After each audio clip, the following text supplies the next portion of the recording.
പ്രിയപ്പെട്ട വിദ്യാർത്ഥികളെ, എല്ലാവരെയും കൊമേഴ്സ് ഫോർ HSS യൂട്യൂബിൻ്റെ പുതിയ ക്ലാസ്സിലേക്ക് സ്വാഗതം ചെയ്യുകയാണ്. നമ്മൾ കഴിഞ്ഞ ക്ലാസ്സിൽ റെക്കോർഡിംഗ് ഓഫ് ട്രാൻസാക്ഷൻസ് 1 പഠിച്ചു കഴിഞ്ഞു. ഈ ക്ലാസ്സിൽ നമ്മൾ ചർച്ച ചെയ്യുന്നത് 1ാം വർഷ അക്കൗണ്ടൻസിലെ 4ാം അധ്യായമായ റെക്കോർഡിംഗ് ഓഫ് ട്രാൻസാക്ഷൻസ് 2. ഇതിനകത്ത് സബ് ഡിവിഷൻസ് ഓഫ് ജേർണൽ, അതിനെക്കുറിച്ചാണ് നമ്മളിന്ന് ഡിസ്കസ് ചെയ്യുന്നത്. Recording of transactions 2. ഈ ക്ലാസ്സിൽ നമ്മൾ ജേർണലും ലെഡ്ജർ പോസ്റ്റിങ്ങുമാണ് പഠിച്ചത്. അപ്പോൾ ജേർണലിനകത്ത് എല്ലാ ട്രാൻസാക്ഷനും, ഒരു ബിസിനസ്സിനകത്ത് അല്ലെ ബിസിനസ്സിൽ നടക്കുന്ന എല്ലാ ഇടപാടുകളും നമ്മൾ ഒരു പർട്ടിക്കുലർ ബുക്കിനകത്ത് രേഖപ്പെടുത്തുകയാണ്. That book is called journal. എല്ലാ ട്രാൻസാക്ഷനും നമ്മൾ ജേർണലിനകത്താണ് രേഖപ്പെടുത്തുന്നത്.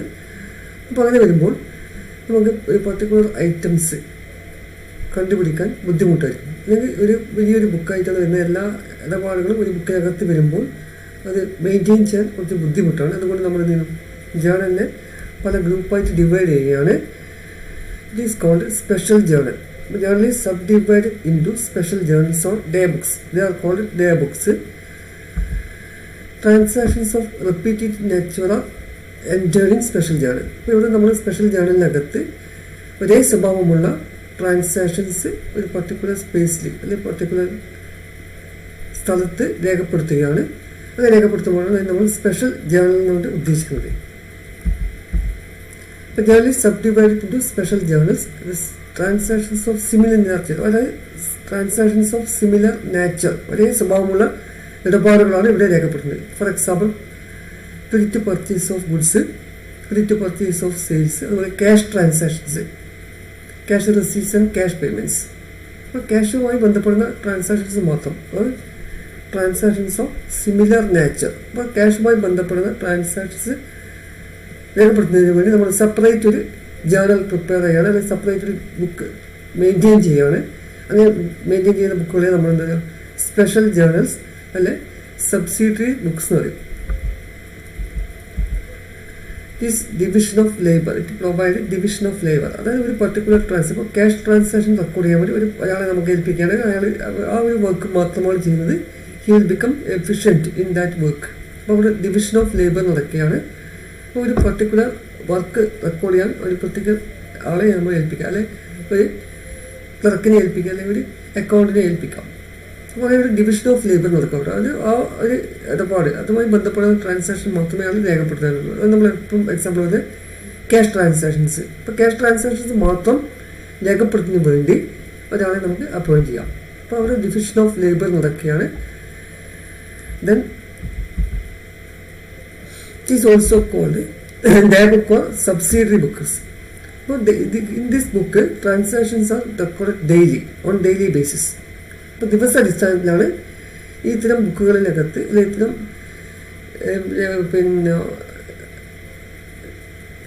ദിവസ അടിസ്ഥാനത്തിലാണ് ഇത്തരം ബുക്കുകളിൽ ട്രാൻസാക്ഷൻസ് അല്ലെങ്കിൽ ഇടപാടുകൾ രേഖപ്പെടുത്തുന്നത്. അതുകൊണ്ട് they are called day books or subsidiary books.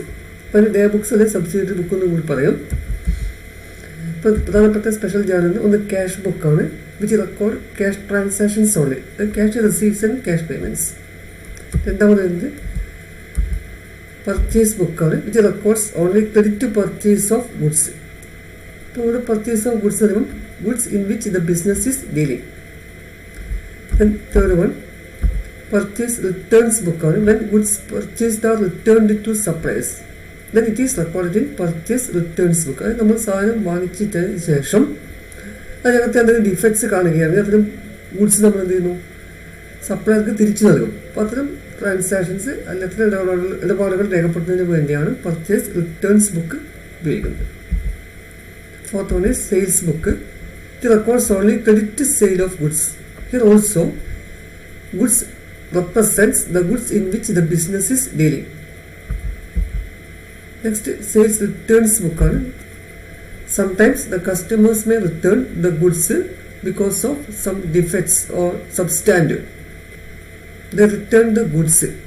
Such transactions are recorded in sales returns book. അതായത് നമ്മൾ സാധനം വിറ്റ് കഴിഞ്ഞാൽ ചില സമയങ്ങളിൽ കസ്റ്റമേഴ്സ് എന്ത് ചെയ്യുന്നു, അവർക്ക് നമ്മൾ പ്രതീക്ഷിച്ച സാധനമല്ല അവർക്ക് ലഭിക്കുന്നതിന് അതിനകത്ത് എന്തെങ്കിലും ഡിഫക്ട്സ് വരികയാണെങ്കിൽ കസ്റ്റമർ എന്ത് ചെയ്യും, സാധനങ്ങൾ തിരിച്ചയക്കാം. അങ്ങനെ തിരിച്ചയച്ചു കഴിഞ്ഞാൽ തിരിച്ച് നമുക്ക് ലഭിക്കുന്ന ഗുഡ്സ്, അതായത് ഇടപാടുകൾ, അതുമായി ബന്ധപ്പെടുന്ന ഇടപാടുകൾ രേഖപ്പെടുത്തുന്നതിന് വേണ്ടിയാണ് സെയിൽസ് റിട്ടേൺസ് ബുക്ക് രേഖപ്പെടുത്തുന്നത് ഉപയോഗിക്കുന്നത്. ജേർണൽ പ്രോപ്പർ, നേരത്തെ പറഞ്ഞ cash book, purchase day book, sales day book, purchase returns and sales returns book. ഈ ബുക്കിനകത്തുനിന്ന് രേഖപ്പെടുത്താതെ ഇടപാടുകൾ രേഖപ്പെടുത്തുന്നതിന് വേണ്ടിയാണ് ജേർണൽ പ്രോപ്പർ ഉപയോഗിക്കുന്നത്. സാധാരണ ഇത് ഉപയോഗിക്കുന്നത് അഡ്ജസ്റ്റ്മെൻറ്റ് എൻട്രീസ്, റെക്ടിഫിക്കേഷൻ എൻട്രീസ് അങ്ങനെയുള്ള കാര്യങ്ങൾക്ക് ചെയ്യുന്നതിന് വേണ്ടിയാണ്. ഇത് നമ്മൾ ഓരോന്നായിട്ട് ഡീറ്റെയിൽഡായിട്ട് ഓരോ ക്ലാസ്സിനകത്തായിട്ട് പഠിക്കാൻ പോവുകയാണ്. അതിനകത്ത് ഒന്നാമത്തെ cash book. Cash book records transactions relating to cash receipts and cash payments. ഒരു ബിസിനസ്സിനകത്ത് ഉണ്ടാകുന്ന ക്യാഷ് ഇടപാടുകൾ, പണമിടപാടുകൾ, അത് പണത്തിൻ്റെ വരവും പണത്തിൻ്റെ പോക്കും, receipts and payments of cash, ക്യാഷിൻ്റെ വരവും അതുപോലെ ക്യാഷിൻ്റെ ചിലവും അല്ലെങ്കിൽ വരവും പോക്കും രേഖപ്പെടുത്തുന്നതിന് വേണ്ടിയാണ് ഇത് ഉപയോഗിക്കുന്നത്, ക്യാഷ് ബുക്ക് ഉപയോഗിക്കുന്നത്. അപ്പോൾ ഇവിടെ നമ്മൾ ഉപയോഗിക്കുന്നത് എന്താണ്? ക്യാഷ് ട്രാൻസാക്ഷൻസ് മാത്രമേ റെക്കോർഡ് ചെയ്യൂ. It will not record credit transactions. അപ്പോൾ ക്യാഷ് ബുക്കിനകത്ത് ക്യാഷ് ഇടപാടുകൾ മാത്രമാണ് രേഖപ്പെടുത്തുന്നത്, പണമിടപാടുകൾ മാത്രമാണ് രേഖപ്പെടുത്തുന്നത്. അല്ലാതെ എന്ത് ചെയ്തില്ല, കടമായിട്ട് കൊടുക്കുകയോ കടമായിട്ട് വാങ്ങിക്കുകയോ ചെയ്യുന്നതൊന്നും രേഖപ്പെടുത്തില്ല. It records only cash receipts and cash payments. It starts with opening balance of cash or bank. അപ്പോൾ നമുക്ക് ബിസിനസ്സിനകത്ത് ഒരു പർട്ടിക്കുലർ ഡേറ്റ്, ഇപ്പോൾ ഒരു പർട്ടിക്കുലർ മന്ത് എടുക്കുകയാണെങ്കിൽ ആ മന്തിൽ നമുക്ക് സംടൈംസ് നമ്മൾ കുറച്ച് ക്യാഷ് ബാലൻസ് കാണാം. നമ്മുടെ കയ്യിലുണ്ടാകുന്ന ക്യാഷ് ബാലൻസ് എന്താണോ ആ ക്യാഷ് ബാലൻസ് വെച്ചാണ് ക്യാഷ് ബുക്ക് സ്റ്റാർട്ട് ചെയ്യുന്നത്. ക്യാഷ് ബുക്ക് തയ്യാറാക്കുമ്പോൾ started with opening balance of cash or bank. Cash ബാലൻസും ഉണ്ടാകാം, ബാങ്ക് ബാലൻസ്, നമുക്ക് ബാങ്കിലെ അക്കൗണ്ടോ കറണ്ട് അക്കൗണ്ട്, അപ്പോൾ കറണ്ട് അക്കൗണ്ട് ബാലൻസിന് അതുകൂടി നമ്മൾ എന്ത് ചെയ്യണം, ക്യാഷ് ബുക്കിനകത്ത് എടുത്തിരിക്കണം. Prepared on monthly basis. സാധാരണയായി മാസത്തിൻ്റെ അടിസ്ഥാനത്തിലാണ് ക്യാഷ് ബുക്ക് തയ്യാറാക്കുന്നത്. ഓരോ മാസത്തേക്കാണ് ക്യാഷ് ബുക്ക് തയ്യാറാക്കുക. അപ്പോൾ ഒരു മാസം ആ മാസത്തിൻ്റെ ഫസ്റ്റ് ഓപ്പണിങ്ങിൽ ഉണ്ടാകുന്ന ഓപ്പണിംഗ് ബാലൻസ് എടുക്കുന്നു, അതിൻ്റെ കൂടെ എല്ലാ ക്യാഷ് റെസീറ്റ്സും ക്യാഷ് പേയ്മെൻറ്റ്സും റെക്കോർഡ് ചെയ്യുന്നു. ആ മാസത്തിൻ്റെ അവസാനത്തിൻ്റെ ക്ലോസിംഗ് ബാലൻസ് കണ്ടുപിടിക്കാം. അത് prepared on monthly basis. Prepared by all organisations. എല്ലാ ഓർഗനൈസേഷനും എല്ലാ സ്ഥാപനങ്ങൾക്കും ഉണ്ടാവും ക്യാഷ് ബുക്ക് ഉണ്ടായിരിക്കും.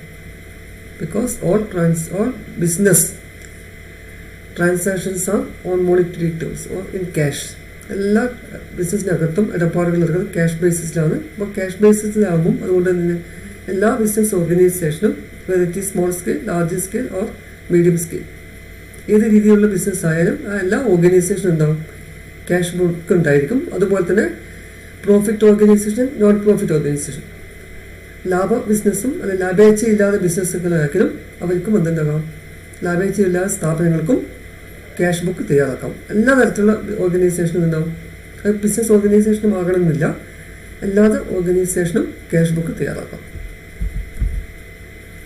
അപ്പോൾ ഇതിനകത്ത് നമ്മൾ ക്യാഷ് ബുക്കിന് നമ്മൾ പല ഗ്രൂപ്പായിട്ട് ഡിവൈഡ് ചെയ്യാൻ, അല്ലെങ്കിൽ പല ഡിവിഷൻ ഓഫ് ക്യാഷ് ബുക്ക് വരികയാണ്. അതിൽ ഒന്നാമത്തേത് സിംഗിൾ കോളം ക്യാഷ് ബുക്ക്. അപ്പോൾ നമ്മൾ ഈ ചാപ്റ്ററിനകത്ത് പ്രധാനമായിട്ടും പഠിക്കുന്ന 3 തരത്തിലുള്ള ക്യാഷ് ബുക്കുകളാണ്. ഒന്ന് single column cash book, double column cash book and petty cash book. അപ്പോൾ ഒന്നാമത്തെയാണ് single column cash book.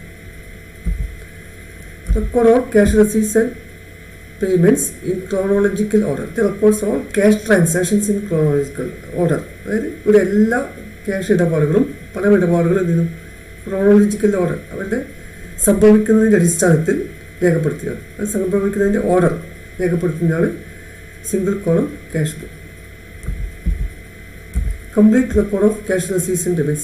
In this cash book, we record all cash receipts and cash payments. ഒരു ബിസിനസ്സിൻ്റെ എല്ലാ ക്യാഷ് ഇടപാടുകളും രേഖപ്പെടുത്തുന്ന ബുക്കായതുകൊണ്ട് നമുക്ക് it is A complete record of cash receipts and cash payments. Use one amount column on debit side and credit side. ഈ cash ബുക്കിൻ്റെ debit സൈഡിൽ ഒരു എമൗണ്ട് കോളം ഉണ്ടായിരിക്കും, അതുപോലെ തന്നെ ക്രെഡിറ്റ് സൈഡിലും ഒരു എമൗണ്ട് കോളമാണ് ഉണ്ടായിരിക്കുക. Which records all cash receipts and cash payments. Cash receipts record ചെയ്യുന്നതിന് ഒരു എമൗണ്ട് കോളം ഉണ്ടാവും, അതുപോലെ തന്നെ ക്യാഷ് പേയ്മെൻറ്റ്സ് റെക്കോർഡ് ചെയ്യുന്നതിന് ഒരു എമൗണ്ട് കോളം ഉപയോഗിക്കും. അപ്പോൾ അതിന് നോക്കാം preparation of single column cash book. അപ്പോൾ അതിൻ്റെ ക്യാഷ് ബുക്കിൻ്റെ ഫോമാറ്റ് നമുക്കൊന്ന് പരിചയപ്പെടാം. ഫസ്റ്റ് കോളം അതിന് it has 2 sides, debit side and credit side. 2 സൈഡാണുള്ളത്, ഡെബിറ്റ് സൈഡും ക്രെഡിറ്റ് സൈഡും. എല്ലാ അക്കൗണ്ടുകൾക്കും ഉള്ളതുപോലെ തന്നെ ഇവിടെ ക്യാഷ് ബുക്കിനും 2 സൈഡ് ഉണ്ടാവും, debit side and credit side. Debit സൈഡിൽ റെസീറ്റ്സും അതുപോലെ തന്നെ ക്രെഡിറ്റ് സൈഡിൽ പേയ്മെൻറ്റ്സുമാണ് രേഖപ്പെടുത്തുന്നത്. ഇപ്പോൾ ഡെബിറ്റ് സൈഡിലും ക്രെഡിറ്റ് സൈഡിലായാലും we have 4 columns. One is date. Date കോളത്തിനകത്ത് ഡേറ്റ് രേഖപ്പെടുത്തുന്നു. ഡെബിറ്റ് സൈഡിൽ receipts column, LF ledger folio. Ledger folio means ഈ ഇതുമായി ബന്ധപ്പെടുന്ന ഇടപാടുകൾ, അതായത് ക്യാഷ് ബന്ധപ്പെടുന്ന മറ്റ് അക്കൗണ്ടുകൾ വരും. ആ അക്കൗണ്ടുകൾ ഏത് ഇതിലാണ് നമ്മൾ ഏത് പേജിലാണ് രേഖപ്പെടുത്തുന്നത്, ആ അക്കൗണ്ട് ലെഡ്ജർ അക്കൗണ്ടിൻ്റെ പേജ് നമ്പറാണ് ഇവിടെ ഉദ്ദേശിക്കുന്നത്, ledger folio. Then amount column. അതുപോലെ ക്രെഡിറ്റ് സൈഡിലും ഡേറ്റ്, പേയ്മെൻറ്റ്സ്, LF, എമൗണ്ട്. ഇപ്പോൾ നമുക്ക് നോക്കാം എങ്ങനെയാണ് ഒരു cash book, single column cash book തയ്യാറാക്കുന്നത്. ഇത് സ്റ്റാർട്ടഡ് വിത്ത് ഓപ്പണിംഗ് ബാലൻസ്. അപ്പോൾ നമ്മൾ ആദ്യം ഓപ്പണിംഗ് ബാലൻസ് വെച്ചാണ് സ്റ്റാർട്ട് ചെയ്യുന്നത്. അപ്പോൾ നമുക്കറിയാം cash is an asset. So asset always shows debit balance. സാധാരണ രീതിയിൽ അസറ്റുകൾക്ക് ഡെബിറ്റ് ബാലൻസാണ് ഉണ്ടായിരിക്കുക. അപ്പോൾ അതുകൊണ്ട് ക്യാഷിനും സാധാരണ എന്താണ് അസറ്റ് ബാലൻസാണ് ഉണ്ടാവുക. അപ്പോൾ അതുകൊണ്ട് ക്യാഷ് ബുക്കിൻ്റെ ഡെബിറ്റ് സൈഡിലാണ് സ്റ്റാർട്ട് ചെയ്യുന്നത്. Started with opening balance. അപ്പോൾ നമ്മൾ ആദ്യം ഡേറ്റ് എഴുതണം. ഡേറ്റ് എഴുതുമ്പോൾ ഇയർ, മന്ത്, ഡേ. നേരത്തെ നമ്മൾ ലെഡ്ജർ പോസ്റ്റിങ്ങിൽ പഠിച്ചിട്ടുണ്ട്. അതേ രീതിയിൽ തന്നെയാണ് ഇവിടെ ചെയ്യുന്നത്. ഇനി റെസീറ്റ്സ് കോളത്തിനകത്ത് നമ്മൾ എഴുതുന്നത് balance broad from last month. കഴിഞ്ഞ വർഷത്തെ ക്ലോസിംഗ് ബാലൻസാണ് ഇവിടെ എന്ത് ചെയ്യുക ഓപ്പണിംഗ് ബാലൻസ് ആയിട്ട് വരുന്നത്. ഇതിൻ്റെ എമൗണ്ട് കോളത്തിനകത്ത് ഡെബിറ്റ് സൈഡ് എഴുതുന്നു. Next enter all cash receipts on debit side. എല്ലാ ക്യാഷ് റെസീറ്റ്സും ഇവിടെ രേഖപ്പെടുത്തും. ഡെബിറ്റ് സൈഡിലാണ് രേഖപ്പെടുത്തുന്നത്, റെസീറ്റ് സൈഡ്. ഇപ്പോൾ ഡെബിറ്റ് സൈഡിൽ നമ്മൾ എല്ലാ റെസീറ്റ്സും രേഖപ്പെടുത്താം. ഇപ്പോൾ സെയിൽസാണ് പ്രധാനപ്പെട്ട ഒരു ഇൻകം, അല്ലെങ്കിൽ ക്യാഷ് റെസീറ്റ്സ് ഉണ്ടാകുന്ന ഒരു പണം വരുന്നതിനുള്ള ഒരു മാർഗമാണ് സെയിൽസ്. അതുപോലെ തന്നെ മറ്റു മാർഗ്ഗങ്ങളുണ്ടാകാം. ഇപ്പോൾ മറ്റുള്ളവരിൽ നിന്ന് ക്യാഷ് വാങ്ങിക്കാം. ഇപ്പോൾ ഡെറ്റേഴ്സ്, പൈസ തരാനുള്ള ആളുകൾ പൈസ തരും. അപ്പോൾ അവരുടെ പേരുകളാണ് അവിടെ രേഖപ്പെടുത്തുന്നത്. ആരിൽ നിന്നാണ് ലഭിച്ചത് അവരുടെ പേരുകൾ അവിടെ രേഖപ്പെടുത്തുന്നു. അതുപോലെ തന്നെ കമ്മീഷൻ വരാം, ഇൻട്രസ്റ്റ് വരാം. ഇങ്ങനെ പല രീതിയിലുള്ള റെസീറ്റ്സ് ഉണ്ടാവും. അപ്പോൾ എല്ലാ റെസീറ്റ്സുകളും എല്ലാ ക്യാഷ് റെസീറ്റ്സും ഡെബിറ്റ് സൈഡിൽ രേഖപ്പെടുത്തുന്നു. രണ്ടാമത് enter all cash payments on credit side. എല്ലാ ക്യാഷ് പേയ്മെൻറ്റുകളും എന്ത് ചെയ്യണം ക്രെഡിറ്റ് സൈഡിലാണ് രേഖപ്പെടുത്തേണ്ടത്. അപ്പോൾ നമ്മൾ ഡേറ്റ് നേരത്തെ എഴുതിയ പോലെ തന്നെ എഴുതുന്നു. ദെൻ പേയ്മെൻറ്റ്സിൽ ചില ഐറ്റംസുകളാണ്. ഒന്ന് സാലറീസ് വരാം, അതുപോലെ തന്നെ റെൻറ്റ് വരാം, അതുപോലെ തന്നെ ഫേർണിച്ചർ, അസറ്റ്സ് ഒക്കെ വാങ്ങിക്കുകയാണെങ്കിൽ ക്യാഷ് പേയ്മെൻറ്റ്സ് ഉണ്ടാവും.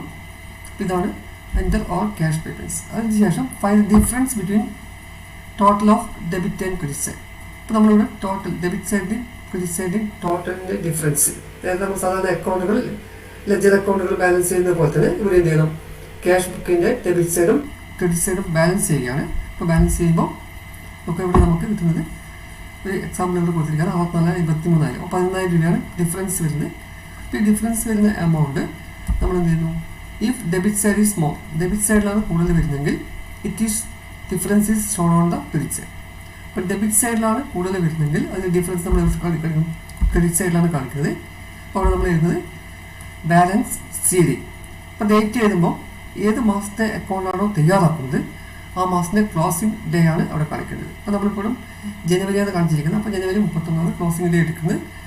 പർട്ടിക്കുലർ പേയ്മെൻറ്റ്സ് കോളത്തിനകത്ത് ബാലൻസ് CD എഴുതുന്നു. ഡിഫറൻസ് വരുന്ന എമൗണ്ട് ക്രെഡിറ്റ് എമൗണ്ട് കോളത്തിനകത്ത് എഴുതാം. ഇപ്പോൾ രണ്ട് സൈഡും ടോട്ടൽ ചെയ്യുന്ന സമയത്ത് ഈക്വൽ ആയിട്ട് വരും. അതിനുശേഷം എന്ത് ചെയ്യുന്നു, ഈ മാസത്തെ ക്ലോസിംഗ് ബാലൻസ് അടുത്ത മാസം എന്തായിട്ട് വരും, ഓപ്പണിംഗ് ബാലൻസ് ആയിട്ട് വരും. അപ്പോൾ അത് ഡെബിറ്റ് സൈഡിലാണ് കാണിക്കുന്നത്. അപ്പോൾ ക്ലോസിംഗ് ബാലൻസ് ക്രെഡിറ്റ് സൈഡിൽ വരുമ്പോൾ ഓപ്പണിംഗ് ബാലൻസ് എപ്പോഴും ഡെബിറ്റ് സൈഡിലാണ് നമ്മൾ കാണിക്കുക. അപ്പോൾ ഡെബിറ്റ് സൈഡിൽ ഡേറ്റ് എഴുതുന്നു, ഓപ്പണിംഗ് ഡേറ്റ് അടുത്ത മാസത്തെ opening date February 1, balance broad Aoun, അതിൻ്റെ എമൗണ്ട് കൂടി കാണിക്കാം. ഇനി if credit side is more, credit സൈഡിലാണ് കൂടുതൽ വരുന്നത്, difference is shown on the debit side. ഇപ്പോൾ ഇവിടെ നമുക്ക് കാണാൻ പറ്റും ഡെബിറ്റ് സൈഡിലാണ് കൂടുതൽ വരുന്നത്, ക്രെഡിറ്റ് സൈഡിലാണ് കൂടുതൽ വരുന്നതെങ്കിൽ ആ വരുന്ന ഡിഫറൻസ് എവിടെ കാണിക്കുന്നു, ക്രെഡിറ്റ് സൈഡിൽ കാണിക്കും, ബാലൻസ് CD 6,000. ഇപ്പോൾ നേരത്തെ പറഞ്ഞ പോലെ ഡേറ്റ് ആയിരുന്നു closing date, balance CD receipt സൈഡിലാണ് വരുന്നത്. അല്ല, ഇവിടെ ക്രെഡിറ്റ് സൈഡിലാണ് ക്രെഡിറ്റ് സൈഡിൽ കൂടുതൽ വന്നത് കൊണ്ടാണ് നമ്മൾ എന്ത് ചെയ്യുന്നത് ഡിഫറൻസ് ഡെബിറ്റ് സൈഡിൽ എടുക്കുന്നത്. ഇനി അത് അടുത്ത മാസം ക്രെഡിറ്റ് സൈഡിലാണ് ഓപ്പണിംഗ് ബാലൻസ് വരുന്നത് February 1, ബാലൻസ് ബ്രോഡ് ഔൺ 6,000. ഈ രീതിയിലാണ് ഒരു സിംഗിൾ കോളം ക്യാഷ് ബുക്ക് തയ്യാറാക്കുന്നത്. Single column cash book. ഇപ്പോൾ സിംഗിൾ കോളം ക്യാഷ് ബുക്ക് എന്ന് പറയുമ്പോൾ നമ്മൾ രണ്ട് സൈഡ് ഡെബിറ്റ് സൈഡും ക്രെഡിറ്റ് സൈഡും ഉണ്ടാവും. ഡെബിറ്റ് സൈഡിൽ നമ്മൾ റെസീറ്റ്സും ക്രെഡിറ്റ് സൈഡിൽ പേയ്മെൻറ്റ്സുമാണ് റെക്കോർഡ് ചെയ്യുന്നത് അല്ലേ. അപ്പോൾ അത് റെക്കോർഡ് ചെയ്യുമ്പോൾ നമ്മൾ ശ്രദ്ധിക്കുക എല്ലാ ട്രാൻസാക്ഷൻ നമ്മൾ രണ്ട് ആസ്പെക്ട്സ് ഉണ്ടാവും, ഒരു റിസീവിങ് ആസ്പെക്റ്റും ഒരു giving aspect, debit aspect and credit aspect. നമ്മൾ സോൾഡ് ഗുഡ്സ് എന്ന് പറയുമ്പോൾ ഏതൊക്കെ അക്കൗണ്ട് വരിക? ചെക്കായിട്ടാണെങ്കിൽ സെയിൽ ചെയ്യുന്നുണ്ടെങ്കിൽ ബാങ്കിലെ വരാം. സെയിൽസ് ടു ബാങ്ക് അല്ലേ? സെയിൽസും ക്യാഷും അല്ലെങ്കിൽ സെയിൽസും ബാങ്ക് അല്ലേ? അല്ലെങ്കിൽ സെയിൽസും ക്യാഷ് വരും, സെയിൽസ് ഓഫ് ബാങ്ക് ആണല്ലോ. അപ്പോൾ അതിലേക്ക് നമ്മൾ ശ്രദ്ധിക്കുക. ഇപ്പോൾ നമ്മൾ cash sold goods for cash. അപ്പോൾ നമുക്ക് അവിടെ വരുന്ന അക്കൗണ്ട് ക്യാഷ് അക്കൗണ്ടും സെയിൽസ് അക്കൗണ്ടും അല്ലേ? അപ്പോൾ ക്യാഷ് അക്കൗണ്ടിന് പകരമാണ് നമ്മൾ എന്ത് പ്രിപ്പയർ ചെയ്യുന്നത്? ക്യാഷ് ബുക്ക് ശ്രദ്ധിക്കുക. ക്യാഷ് ബുക്ക് അക്കൗണ്ടിന് പകരമാണ് നമ്മൾ എന്ത് ചെയ്യുന്നത്? ക്യാഷ് ബുക്ക് തയ്യാറാക്കുന്നത്. അപ്പോൾ ക്യാഷ് ബുക്കിൽ നമ്മളെല്ലാ ക്യാഷ് ട്രാൻസാക്ഷൻസും റെക്കോർഡ് ചെയ്തു. അത് തന്നെയാണ് ക്യാഷ് അക്കൗണ്ടും ചെയ്യുന്നത്. അപ്പോൾ ക്യാഷ് ബുക്ക് തയ്യാറാക്കിയ പിന്നെ നമ്മൾ എന്ത് ചെയ്യേണ്ട ആവശ്യമില്ല? സെപ്പറേറ്റ് ആയിട്ടൊരു ക്യാഷ് അക്കൗണ്ട് തയ്യാറാക്കേണ്ട ആവശ്യമില്ല.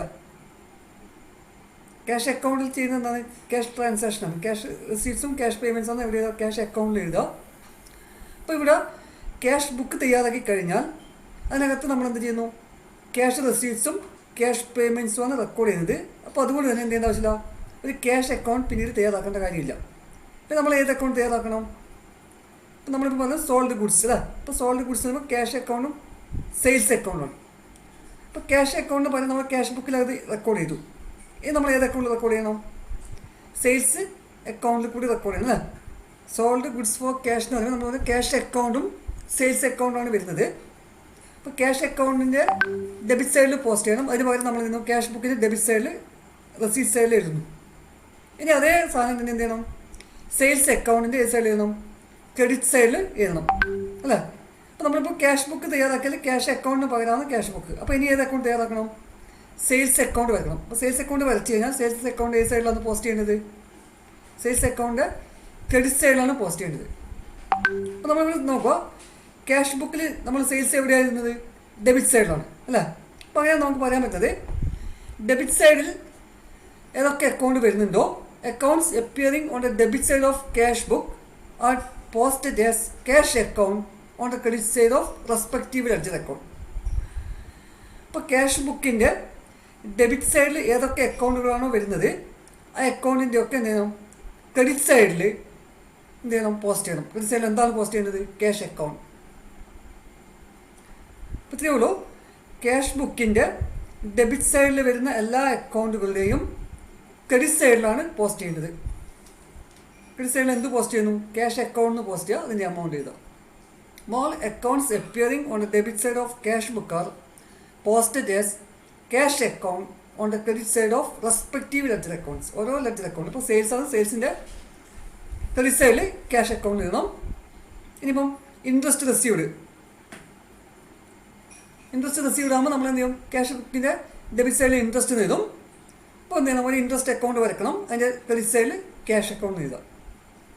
അതുപോലെ കമ്മീഷൻ റിസീവ്ഡ് നമ്മൾ എന്ത് ചെയ്യുന്നു? ക്യാഷ് ബുക്കിൻ്റെ ഡെബിറ്റ് സൈഡിൽ കമ്മീഷൻ എഴുതും. അതിനുശേഷം എന്ത് ചെയ്യണം? ഒരു കമ്മീഷൻ അക്കൗണ്ട് വരക്കണം. കമ്മീഷൻ അക്കൗണ്ട് വരച്ചിട്ട് എന്ത് ചെയ്യണം? അതിൻ്റെ ക്രെഡിറ്റ് സൈഡിൽ ക്യാഷ് അക്കൗണ്ട് എഴുതാം. ഇങ്ങനെയാണ് posting of single column cash book. അപ്പോൾ ഡെബിറ്റ് സൈഡിൽ വരുന്ന എല്ലാ അക്കൗണ്ടുകളുടെയും അത് ക്യാഷ് ബുക്കിൻ്റെ ഡെബിറ്റ് സൈഡിൽ ഏതൊക്കെ അക്കൗണ്ടുകൾ വരുന്നുണ്ടോ ആ അക്കൗണ്ടൊക്കെ എന്ത് ചെയ്യുക? ക്രെഡിറ്റ് സൈഡിലാണ് പോസ്റ്റ് ചെയ്യുന്നത്. ക്രെഡിറ്റ് സൈഡിൽ എന്ത് പോസ്റ്റ് ചെയ്യണം? ക്യാഷ് അക്കൗണ്ടിലോട്ട് പോസ്റ്റ് ചെയ്യണം. ഇനി അതുപോലെ നമ്മൾ ക്യാഷ് ബുക്കിൻ്റെ ക്രെഡിറ്റ് സൈഡ് എടുക്കുക. ക്രെഡിറ്റ് സൈഡിൽ നമ്മൾ എന്താ എഴുതുന്നത്? പേയ്മെൻറ്റ്സ് ആണ് അല്ലേ? ക്രെഡിറ്റ് സൈഡിൽ പേയ്മെൻറ്റ്സ് ആണ് എഴുതുന്നത്. അപ്പോൾ ക്രെഡിറ്റ് സൈഡിൽ എഴുതുമ്പോൾ എന്താണ് നോക്കുക? ഇപ്പോൾ നമ്മൾ പർച്ചേസ് ഈസ് എ പേയ്മെൻറ്റ് അല്ലേ? പേയ്മെൻ്റ് ആണ്. അപ്പോൾ നമ്മൾ പേയ്മെൻറ്റ് സൈഡിൽ പർച്ചേസ് അക്കൗണ്ട് എഴുതും. അപ്പോൾ ഇവിടെ നമ്മൾ നോക്കുക, പർച്ചേസ് വരുമ്പോൾ എന്താ ജേണൽ വരുന്നത്? ക്യാഷ് അക്കൗണ്ടും പർച്ചേസ് അക്കൗണ്ടും അല്ലേ? യെസ്, പർച്ചേസ് അക്കൗണ്ടും ക്യാഷ് അക്കൗണ്ടും ആണ്. അപ്പോൾ നമ്മൾ ഏത് അക്കൗണ്ട് ഡെബിറ്റ് ചെയ്യണം? പർച്ചേസ് ഏത് ഗ്രൂപ്പിൽ വരും? എക്സ്പെൻസ് ആണോ, ഇൻകം ആണോ, അസറ്റ് ആണോ, ലയബിലിറ്റീസ് ആണോ, ക്യാപിറ്റൽ ആണോ? പർച്ചേസ് ഏത് ഗ്രൂപ്പിൽ വരും? പെട്ടെന്ന് പറയും. ഓ, എക്സ്പെൻസ് ഉണ്ടോ? Increase or decrease? Purchase is A expense ആയതുകൊണ്ട് എന്ത് ചെയ്യുന്നു? പർച്ചേസ് എക്സ്പെൻസ് കൂടും. എക്സ്പെൻസ് കൂടുമ്പോൾ നമ്മൾ എന്ത് ചെയ്യണം? ഡെബിറ്റോ ക്രെഡിറ്റ് ചെയ്യണം. അപ്പോൾ പർച്ചേസ് അക്കൗണ്ട് ഡെബിറ്റ് ചെയ്യണം. ഏത് അക്കൗണ്ട് ക്രെഡിറ്റ് ചെയ്യണം? ക്യാഷ് അക്കൗണ്ട് ക്രെഡിറ്റ് ചെയ്യണം അല്ലേ? അപ്പോൾ പർച്ചേസ് അക്കൗണ്ട് ഡെബിറ്റ് ചെയ്യണം, ക്യാഷ് അക്കൗണ്ട് ക്രെഡിറ്റ് ചെയ്യണം. അപ്പോൾ ക്യാഷ് അക്കൗണ്ട് ക്രെഡിറ്റ് ചെയ്യുന്നത് നമ്മൾ എന്ത് ചെയ്യുന്നു, ക്യാഷ് ബുക്കിൻ്റെ ക്രെഡിറ്റ് സൈഡിൽ പർച്ചേസ് ചെയ്യുന്നത്. പേയ്മെൻറ്റ് സൈഡിലാണ് എല്ലാ പേയ്മെൻറ്റ്സും നമ്മൾ എന്തും ക്രെഡിറ്റ് സൈഡിൽ ചെയ്യുന്നത് അല്ലേ. Payments R recorded on the credit side or payment side. Payment side credit സൈഡാണ്. അപ്പോൾ ക്യാഷ് അക്കൗണ്ട് ക്രെഡിറ്റ് ചെയ്യുന്നു. അതുകൊണ്ട് നമ്മൾ എന്ത് ചെയ്യുന്നത്, ക്യാഷ് ബുക്കിൻ്റെ ക്രെഡിറ്റ് സൈഡിൽ പേയ്മെൻറ്റ്സ് പർച്ചേസ് ചെയ്യുന്നു അല്ലേ. പർച്ചേസ് അക്കൗണ്ട് ഡെബിറ്റ് ചെയ്യുന്നു. പർച്ചേസ് അക്കൗണ്ട് ഡെബിറ്റ് ചെയ്തുകൊണ്ട് എന്ത് ചെയ്യണം, പർച്ചേസ് അക്കൗണ്ട് ഡെബിറ്റ് സൈഡിലാണ് പോസ്റ്റ് ചെയ്യുന്നത്. പർച്ചേസ് അക്കൗണ്ട് ഡെബിറ്റ് സൈഡിൽ എന്ത് പോസ്റ്റ് ചെയ്യണം, ക്യാഷ് അക്കൗണ്ട് പോസ്റ്റ് ചെയ്യണം. ഇനി ഇതേപോലെ നമ്മൾ എല്ലാ എക്സ്പെൻസ് എടുത്തു കഴിഞ്ഞാലും ഇപ്പം റെൻറ്റ് പേര് അല്ല, പർച്ചേസ് ഓഫ് മെഷീനറി അക്കൗണ്ട് അറ്റഡ് ടു ക്യാഷ്. അപ്പോൾ മെഷീനറിയുടെ ഡെബിറ്റ് സൈഡിൽ പോസ്റ്റ് ചെയ്യണം, ക്യാഷ് അക്കൗണ്ടിൽ പോസ്റ്റ് ചെയ്യണം. അതുപോലെ റെൻറ്റ് പേ ചെയ്യുമ്പോൾ റെൻറ്റ് അക്കൗണ്ട് അറ്റഡ് ടു ക്യാഷ്. അപ്പോൾ റെൻറ്റ് അക്കൗണ്ട് ഡെബിറ്റ് സൈഡിൽ പോസ്റ്റ് ചെയ്യണം. അപ്പോൾ അങ്ങനെ നമുക്കെന്ത് പറയാം, എല്ലാ പേയ്മെൻറ്റ്സിൻ്റെയും എന്ത് ചെയ്യണം, പേയ്മെൻറ്റ്സിൻ്റെയും ഡെബിറ്റ് സൈഡിലാണ് പോസ്റ്റ് ചെയ്യേണ്ടത് അല്ലേ. Accounts appearing on the credit side or payment side of cash book are posted as cash account on the debit side of respective ledger account. അതായത് ക്യാഷ് ബുക്കിൻ്റെ ക്രെഡിറ്റ് സൈഡിൽ വരുന്ന എല്ലാ ഐറ്റംസിൻ്റെയും എല്ലാ അക്കൗണ്ടുകളുടെയും ഡെബിറ്റ് സൈഡിലാണ് പോസ്റ്റ് ചെയ്തത്. എല്ലാ അക്കൗണ്ടിൻ്റെ ഡെബിറ്റ് സൈഡിൽ പോസ്റ്റ് ചെയ്യുന്നത് എന്താണ്, ക്യാഷ് അക്കൗണ്ട്. അപ്പോൾ നമ്മളിപ്പം പൊതുവായിട്ട് പറയുമ്പം ഒരു സിംഗിൾ കോളം ക്യാഷ് ബുക്ക് വരച്ച് കഴിഞ്ഞാൽ ആ ക്യാഷ് ബുക്കിൻ്റെ രണ്ട് സൈഡ്, ഡെബിറ്റ് സൈഡും ക്രെഡിറ്റ് സൈഡും. ഡെബിറ്റ് സൈഡിൽ നമ്മൾ റെസിപ്റ്റാണ്. അപ്പോൾ ഡെബിറ്റ് സൈഡിൽ വരുന്ന എല്ലാ അക്കൗണ്ടുകളുടെയും ക്രെഡിറ്റ് സൈഡിലാണ് പോസ്റ്റ് ചെയ്യുന്നത്, നേരെ ഓപ്പോസിറ്റ്. ക്യാഷ് ബുക്കിൻ്റെ ഡെബിറ്റ് സൈഡിൽ ഏതൊക്കെ അക്കൗണ്ടുകൾ വരുന്നുണ്ടോ ആ അക്കൗണ്ടിൻ്റെ ഒക്കെ എന്ത് ചെയ്യാം, ക്രെഡിറ്റ് സൈഡിൽ പോസ്റ്റ് ചെയ്യണം. പോസ്റ്റ് ചെയ്യുന്നത് ക്യാഷ് അക്കൗണ്ടിനായിരിക്കണം. ഇപ്പോൾ നമ്മൾ എക്സാമ്പിൾ പറഞ്ഞു, സെയിൽസ് അക്കൗണ്ട് ക്രെഡിറ്റ് സൈഡിൽ ക്യാഷ് അക്കൗണ്ടിന് പോസ്റ്റ് ചെയ്യാം. ഇൻട്രസ്റ്റ് റിസീവ്ഡ് ആണെങ്കിൽ ഇൻട്രസ്റ്റ് അക്കൗണ്ട് ക്രെഡിറ്റ് സൈഡിൽ ക്യാഷ് അക്കൗണ്ടിന് പോസ്റ്റ് ചെയ്യാം. കമ്മീഷൻ റിസീവ്ഡ് ആണെങ്കിൽ കമ്മീഷൻ അക്കൗണ്ടിൻ്റെ ക്രെഡിറ്റ് സൈഡിൽ ക്യാഷ് അക്കൗണ്ടിന് പോസ്റ്റ് ചെയ്യാം. അപ്പോൾ അങ്ങനെ ഏതൊക്കെ അക്കൗണ്ടുകൾ ക്യാഷ് ബുക്കിൻ്റെ ഡെബിറ്റ് സൈഡിൽ വരുന്നുണ്ടോ അതിൻ്റെ ഒക്കെ ക്രെഡിറ്റ് സൈഡിൽ പോസ്റ്റ് ചെയ്യാം. അതുപോലെ തന്നെ ഇനി ക്രെഡിറ്റ് സൈഡിൽ വരുന്ന ഐറ്റംസ് ആണെങ്കിൽ, ക്രെഡിറ്റ് സൈഡിൽ വരുന്ന ഐറ്റംസ് പറഞ്ഞാൽ പേയ്മെൻറ്റ്സ് ആണ്. പേയ്മെൻറ്റ്സ് നമ്മൾ പറഞ്ഞു, purchase, payment of rent, payment of salary, purchase of machinery. ഇതൊക്കെ വരുമ്പോൾ നമ്മൾ എന്താണ്, ഓരോന്നിൻ്റെയും ഇപ്പോൾ പർച്ചേസ് അക്കൗണ്ട് ആണ്, പർച്ചേസ് അക്കൗണ്ട് ഡെബിറ്റ് സൈഡിൽ ക്യാഷ് അക്കൗണ്ടിൽ പോസ്റ്റ് ചെയ്യാം. പർച്ചേസ് ഓഫ് മെഷീനറി ആണെങ്കിൽ മെഷീനറി അക്കൗണ്ട് ഡെബിറ്റ് സൈഡിൽ ക്യാഷ് അക്കൗണ്ടിൽ പോസ്റ്റ് ചെയ്യാം. പേയ്മെൻറ്റ് ഓഫ് റെൻ്റ് ആണെങ്കിൽ റെൻ്റ് അക്കൗണ്ട് ഡെബിറ്റ് സൈഡിൽ ക്യാഷ് അക്കൗണ്ടിൽ പോസ്റ്റ് ചെയ്യാം. അപ്പോൾ അങ്ങനെ വരുമ്പം ക്യാഷ് ബുക്കിൻ്റെ ഡെബിറ്റ് സൈഡിൽ വരുന്ന അക്കൗണ്ടുകളൊക്കെ ക്രെഡിറ്റ് സൈഡിൽ പോസ്റ്റ് ചെയ്യണം. പോസ്റ്റ് ചെയ്യുന്നത് എന്താണ്, ക്യാഷ് അക്കൗണ്ടാണ്. അതേപോലെ ക്യാഷ് ബുക്കിൻ്റെ ക്രെഡിറ്റ് സൈഡിൽ വരുന്ന അക്കൗണ്ടിൻ്റെ ഒക്കെ ഡെബിറ്റ് സൈഡിൽ പോസ്റ്റ് ചെയ്യണം, ക്യാഷ് അക്കൗണ്ടിന് പോസ്റ്റ് ചെയ്യാം ആദ്യം തന്നെ. അപ്പോൾ ഇവിടെ റെക്കോർഡ് ഈ ട്രാൻസാക്ഷനൊക്കെ, അതായത് ക്യാഷ് ബുക്കിനകത്ത് റെക്കോർഡ് ചെയ്യുന്ന ട്രാൻസാക്ഷനൊക്കെ നമ്മൾ എവിടെ റെക്കോർഡ് ചെയ്യില്ല, ട്രാൻസാക്ഷനൊന്നും എവിടെ റെക്കോർഡ് ചെയ്യില്ല, ജേർണലിനകത്ത് എൻട്രി ചെയ്യില്ല. ക്യാഷ് ബുക്കിൽ എൻട്രി ചെയ്യുന്ന ട്രാൻസാക്ഷനൊന്നും എവിടെ റെക്കോർഡ് ചെയ്യില്ല, ജേർണൽ എൻട്രിയിൽ അല്ല ജേർണലിനകത്ത് റെക്കോർഡ് ചെയ്യില്ല. മനസ്സിലായില്ലേ. അപ്പോൾ അതുകൊണ്ട് cash book it self is A journal. Cash book തന്നെയാണ് ജേർണൽ. കാരണം all cash transactions are first entered in cash book. എല്ലാ ക്യാഷ് ട്രാൻസാക്ഷനും ആദ്യം റെക്കോർഡ് ചെയ്യുന്നത് എവിടെയാണ്, ക്യാഷ് ബുക്കിലാണ്. അതുകൊണ്ട് നമുക്ക് എന്താ പറയാം, cash book it self is A journal. Cash book എന്താണെന്ന് ഒരു ജേർണലാണ്. ഇനി അതേസമയം it is prepared in the form of A account. നമ്മൾ അക്കൗണ്ട് വരയ്ക്കുന്ന പോലെ തന്നെയാണ്, ക്യാഷ് അക്കൗണ്ട് വരയ്ക്കുന്ന പോലെ തന്നെയാണ് ക്യാഷ് ബുക്ക് അല്ല. ഡെബിറ്റ് സൈഡും ക്രെഡിറ്റ് സൈഡ് ഉണ്ട്. ഡെബിറ്റ് സൈഡ് നമ്മൾ റെസീറ്റ് സൈഡ് എന്ന് പറഞ്ഞു, ക്രെഡിറ്റ് സൈഡ് പേയ്മെൻറ്റ് സൈഡ്. അപ്പോൾ it is prepared in the form of A ledger, so it is also called a ledger. So we can say that cash book is a journal as well as a ledger. ഒരേ സമയത്ത് തന്നെ cash book എന്താണ്, ഒരു ജേർണലുമാണ്, അതേ സമയത്ത് ഒരു ലെഡ്ജറുമാണ്. Because all cash transactions are first entered in cash book, so it is called a journal. എല്ലാ ട്രാൻസാക്ഷനും എല്ലാ ക്യാഷ് ട്രാൻസാക്ഷനും ആദ്യം ക്യാഷ് ബുക്കിൽ എൻട്രി ചെയ്യുന്നതുകൊണ്ട് നമുക്ക് ക്യാഷ് ബുക്കിൽ എന്താ പറയുക, ജേർണൽ എന്ന് പറയാം. ജേർണലാണ് ബുക്സ് ഓഫ് ഫസ്റ്റ് എൻട്രി. ആദ്യം എൻട്രി ചെയ്യുന്ന ബുക്കിനെ നമ്മൾ ജേർണൽ എന്ന് പറയാം. അപ്പോൾ ഇവിടെ നമ്മൾ എന്താണ്, എല്ലാ ക്യാഷ് ട്രാൻസാക്ഷനും ആദ്യം റെക്കോർഡ് ചെയ്യുന്നത് എവിടെയാണ്, ജേർണലിലാണ്. അതുകൊണ്ട് നമ്മൾ എല്ലാ ക്യാഷ് ട്രാൻസാക്ഷനും ആദ്യം റെക്കോർഡ് ചെയ്യുന്നത് ക്യാഷ് ബുക്കിലാണ്. അതുകൊണ്ട് നമുക്ക് ക്യാഷ് ബുക്കിന് എന്താ പറയുക, ജേർണൽ എന്ന് പറയാം. രണ്ടാമത് ക്യാഷ് ബുക്ക് തയ്യാറാക്കുന്നത് എങ്ങനെയാണ്, ലെഡ്ജറിൻ്റെ ഫോമിലാണ്, ഡെബിറ്റ് സൈഡും ക്രെഡിറ്റ് സൈഡും. സോ അതുകൊണ്ട് നമുക്ക് എന്താ പറയാം, cash book is also A ledger. ഇപ്പോൾ ഒരു സിംഗിൾ കോളം ക്യാഷ് ബുക്ക് തയ്യാറാക്കുന്നത് എങ്ങനെയാണെന്ന് നമ്മൾ പഠിച്ചു കഴിഞ്ഞു. ഈ ക്ലാസ് നിങ്ങൾക്ക് ഇഷ്ടപ്പെടുകയാണെങ്കിൽ ലൈക്ക് ചെയ്യുക, ഷെയർ ചെയ്യുക, സബ്സ്ക്രൈബ് ചെയ്യുക. Thank you.